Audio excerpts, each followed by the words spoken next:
قار قار قار. این صدای کلاغ نیست، این صدای یه ترکیه که میگه برف داره میاد. اینو دوبار گوش بده. ساختم آنچه که باید میساختم. سلام دوستان، وقت بخیر، خسته نباشید. شب بخیر، خسته نباشید.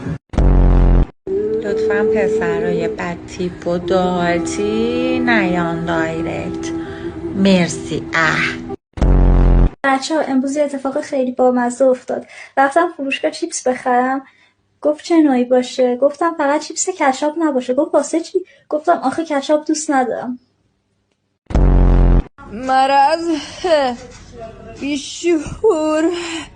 خب بیاید